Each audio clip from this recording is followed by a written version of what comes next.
Okay, in the book, it's called 8-4 Proportionality Theorems. We're going to do the first part of the lesson. Isn't really what the book is about, but again, we wanted to cover this to teach it because it fits right in here, and this is stuff that you'll see a lot on standardized tests and so on. So our objectives today are going to be express quantities as ratios, create and solve proportions, which we've been doing all chapter, and then use triangle proportionality theorems.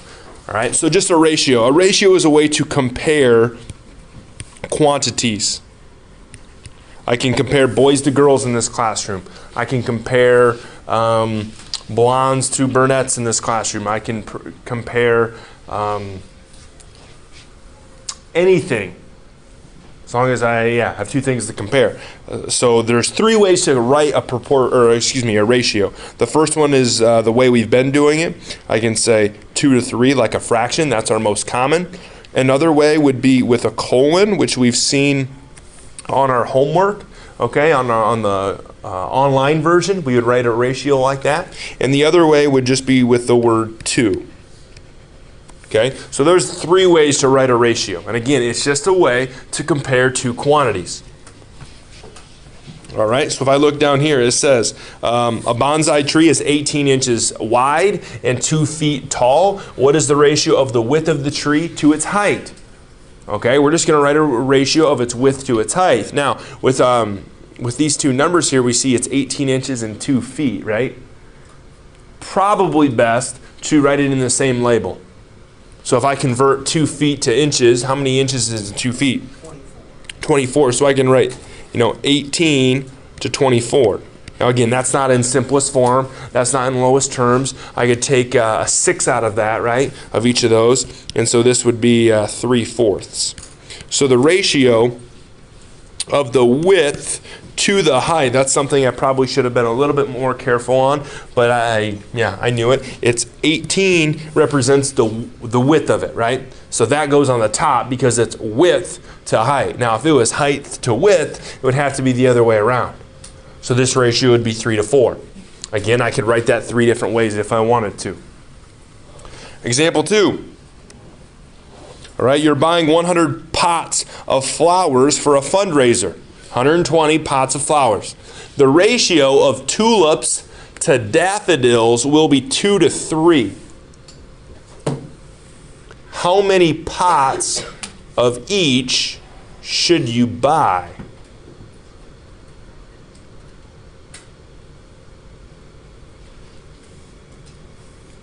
How are we going to do this one? 120 pots. And then they give us the ratio is 2 to 3.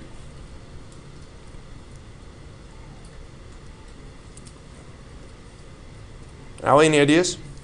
I don't know. Could we kind of do it like we made where you x over 120 equals 2 over 3? Let's set that up and let's see here. X over 120 equals 2 over 3. What are your guys' thoughts on that? Turn to the person next to you and say, hey, I either like that, and here's why, or I don't like that, and here's why. Go. Only about half the class liked it. Raise your hand if you don't like it. The other part must not know. Chris, why don't you like this? Well, its ratio of tulips to daffodils will be 2 to 3, but because it's 2 to 3, it's going to be 5 total. Okay, the 120 doesn't represent, so this is tulips to daffodils, so over here better be tulips to daffodils, but 120 just represents flowers, the total number of flowers. Do we see that? So we need to be careful with that. Now, could I set up a ratio like that and say, hey, tulips to flowers? What's the total number of flowers? I guess in this ratio. Isn't that 5? So I've got tulips to total flowers equals tulips to total flowers. That's a way that we could do that. Okay? Now, let's solve that.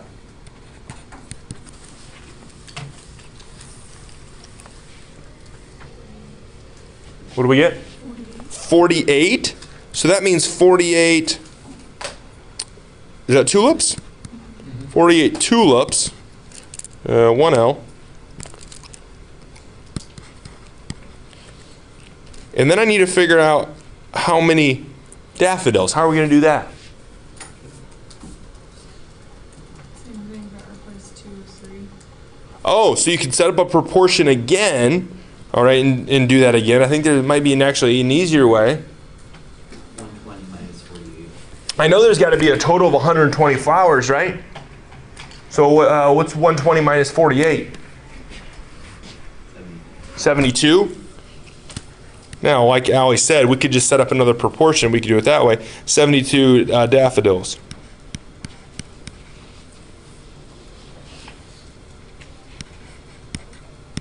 Now, in your calculator, take 48 divided by 72.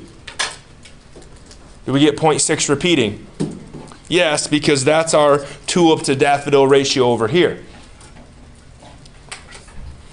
Okay? Another thing that we could do, guys, another thing that we could do is call this like 2x plus 3y. Excuse me, not 3y, but 3x equals 120. And call this 5x equals 120. 120. Help me out here. What's 120 divided by 5? 24. So if I set up an equation that way, now I've got 24 as x. Well, what's 2 times 24? 48. 3 times 24 is 72. So that would be kind of another way. We kind of used our ratio 2 to 3 to think of it that way. This is a good way to do it as well. Big idea though, I have to have same labels. I can't have tulips over daffodils equals something over flowers. That doesn't work. The next idea is called extended ratios. An extended ratio is just a ratio that compares more than, actually I'll just say 3 or more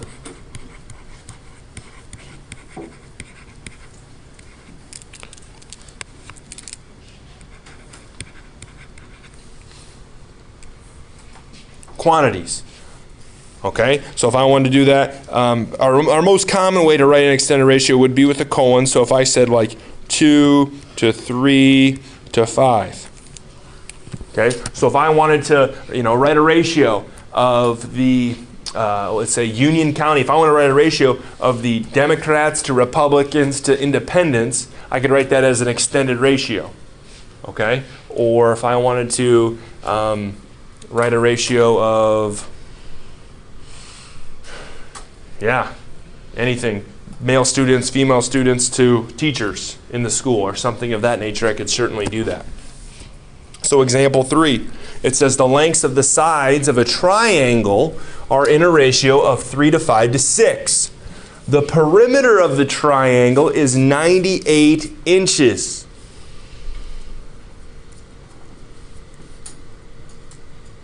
What is the length of each side? So I've got this ratio of 3 to 5 to 6. I'm told that the perimeter is 98 inches. Okay? We need to find the length of each side. Now I want you to think about this, guys.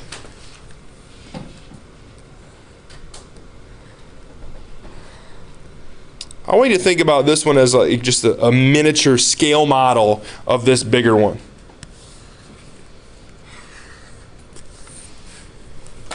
Okay, this 3 to 5 to 6 is just the smallest version of this bigger one. Now, we just got done learning that the ratios of the perimeters, okay, is the same as the ratio of the sides. And I know this perimeter equals 98. What does this perimeter equal? That's 14, right? So how do I get from 14 perimeter to 98? What's 98 divided by 14? 7. That means this thing is 7 times bigger. 7 times as big. So now I'm just going to take all of my side lengths and times it by 7. So I'm going to get 21, 35, and 42. Those should be the lengths of this triangle. And those should all add up to 92. Excuse me, 98.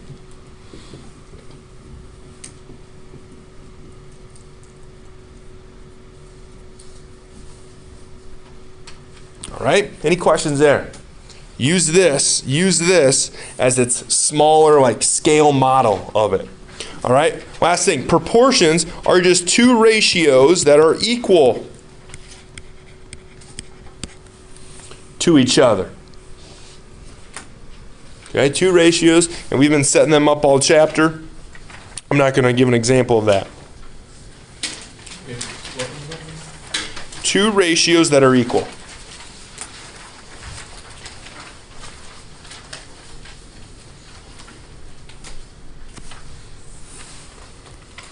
Okay, again, this is just a review.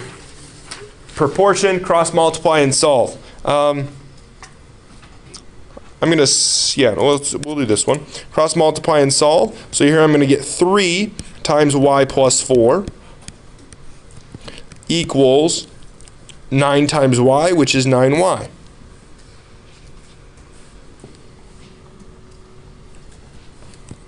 I'm going to distribute my 3, so I'm going to get 3y plus 12 equals 9y.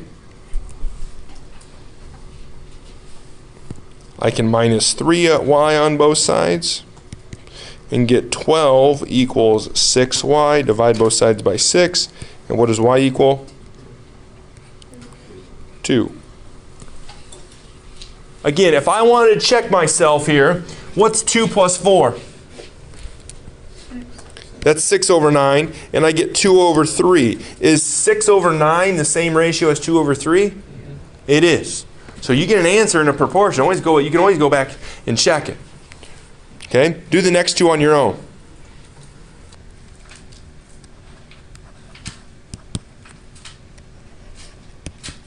For the second one here, Jevin, what'd you get? 150. Morgan, you agree? Elizabeth agrees, 150. I'll go with that. And this one, Carson, what'd you get? 0.25. Say it again. 0.25. Joe, agree? We'll go with that one as well. If you did not get either one of those, I could surely talk to you about that when we're all finished. Okay. Example 5. It says a car travels 104 miles on 4 gallons of gas. How far can it travel on a full tank of 12 gallons? So I can use this to set up a ratio and say, hey, I traveled 106 miles on 4 gallons of gas. Well, how far can we travel on 9 gallons of gas? We can set up a proportion. Cross multiply.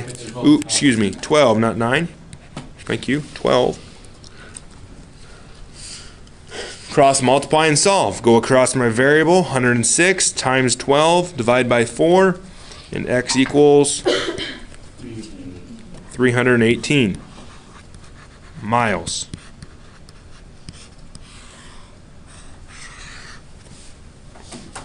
Example 6. Ernie is a baseball pitcher. He gave up 34 runs in 152 innings last season. What is his number of runs he would give up in 9 innings? Give your answer to the nearest hundredth of a unit. So he gave up 152 runs out of, excuse me, I did that wrong, 34 runs out of 152 innings. We want to know how many runs is he going to give up if in 9 innings.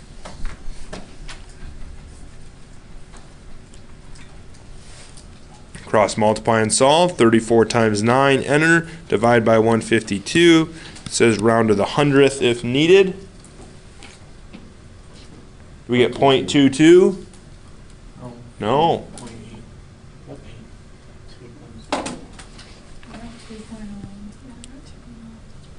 Did I set this up right? Yeah. 34 times 9. Hit enter. Divide by 152. And what do we get? 2.01.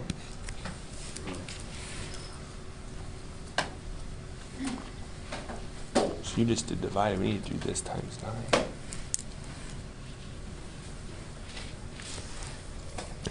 Any questions about those? Okay, now we're starting to get into the meat of section 4. The first one says, if a line parallel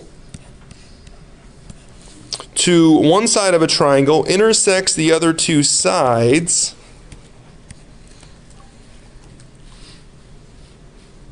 then it divides the two sides proportionally.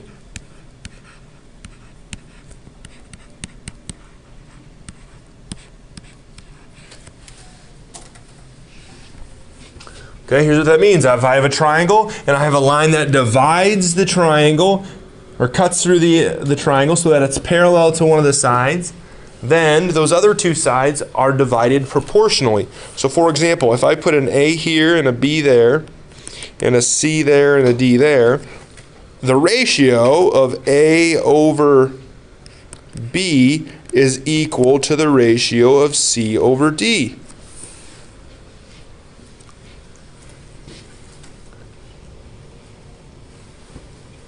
I can also say the ratio of A over C equals the ratio of B over D. Now, one thing I want you to notice, I set up two completely different proportions here. I did A over B and C over D and A over C and B over D, but if I cross multiply, when I cross multiply here, don't I get AD equals BC? When I cross multiply here, what do I get? AD equals BC. So when I cross multiply, same exact thing. Now, this is the converse. And again, converse kind of flips it around. So it says if a line divides two sides of a triangle proportionally,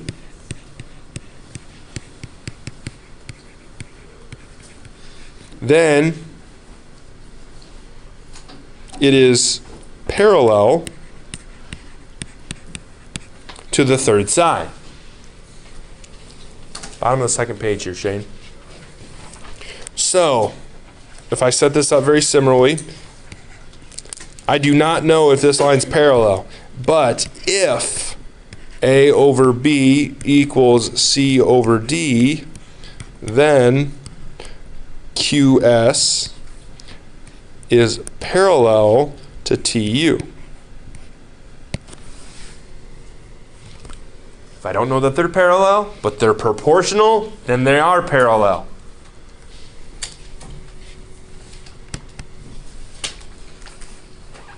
All right, top of the third page. So it says in the diagram, QS and UT are parallel. QS and UT are parallel. RS equals 4, ST equals 6, and QU equals 9, and we're supposed to find the length of RQ. So X right there. Well, since these lines are parallel, I know these sides are divided proportionally. So I could say 9 over 6 equals, if I said 9 over 6, I better say X over 4.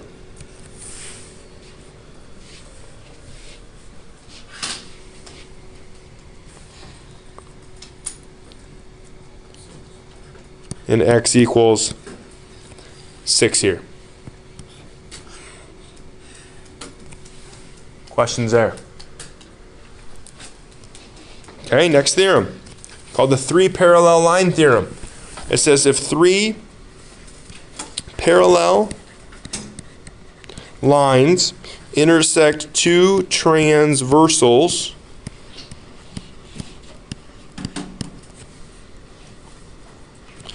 then they divide the transversals proportionally.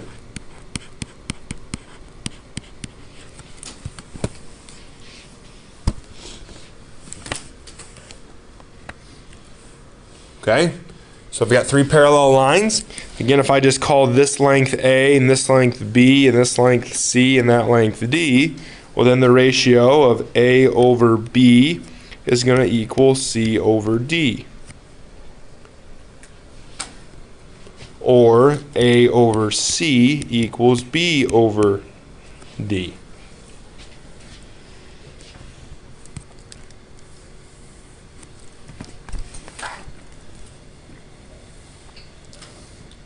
Example 8.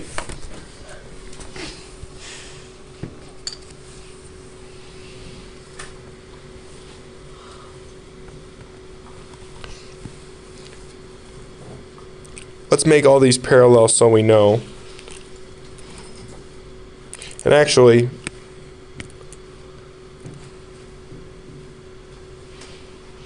are these lines parallel? It doesn't say that they are though. But are they parallel?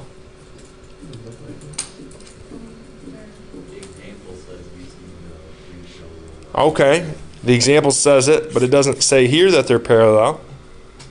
Elizabeth?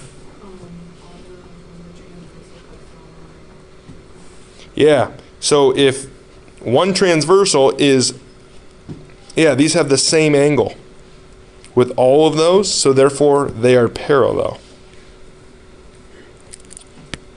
Okay, so I'm trying to find BD, which is right here. So I can set up my proportion, and let's just say 16 over 40.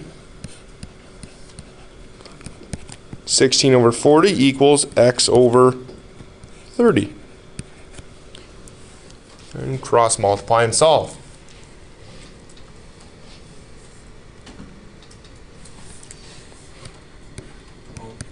What do we get? 12. Again, if I want to check that, I could take 16 divided by 40, see what my decimal is, and then 12 divided by 30, and I should be at the same decimal.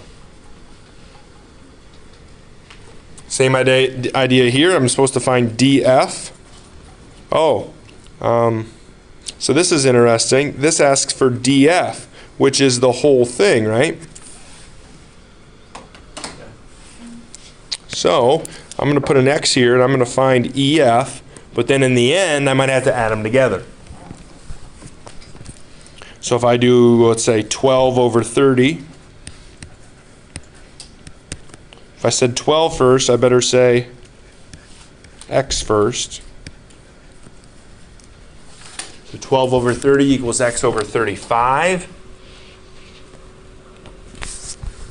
What do I get there? 14. 14. So, but now I need to, the question asks for DF. So 14 and 35, what is that, 49? Yeah. The answer here should be 49 units.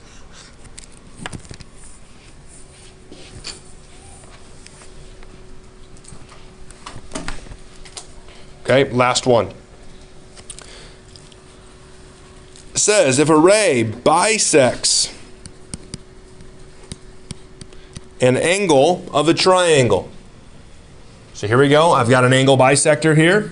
Then it divides the opposite side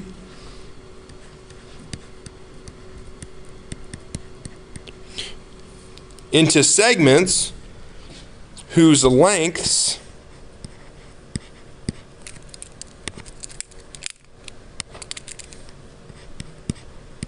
are proportional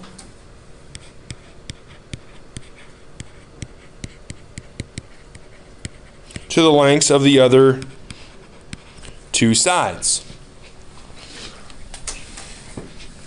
So if I put an A here and a B here and a C here and a D there, the ratio of A over B is equal to the ratio of C over D.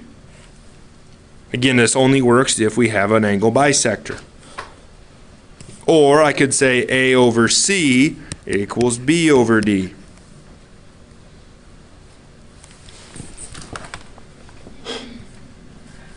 So this last one here, I have an angle bisector, so I can set up the ratio and say 14 over 24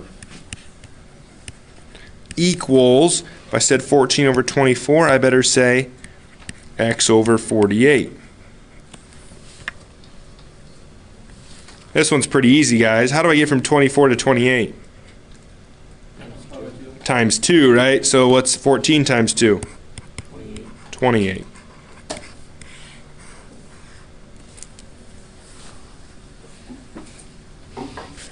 Okay, and the last one here. This one's a little bit different. It doesn't give us what this part is. It doesn't give us what QR is, and it says that RS is X. So this 15 doesn't really help us a whole lot. I need to find what this is.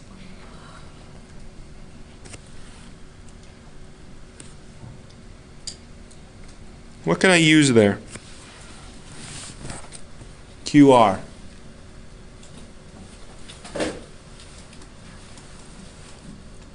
Joe? 15 minus X. 15 minus X. This whole thing's 15, right? And this is X, this part. So I'm going to take the whole thing, 15, minus this part, which is X. So this part becomes 15 minus X. So now when I set this up, I'm going to say 7 over 15 minus X equals 13 over X.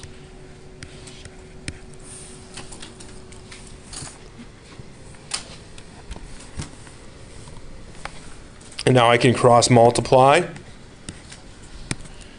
7 times X is 7X equals 13 times 15 minus X. I'm going to distribute my 13. Help me out here. What is it? 185 minus 13X. I'm going to add 13X on both sides. 20X equals 185. 195, okay. Please talk a little bit louder. And now I can divide both sides by 20. And what do I get for X? 9.75.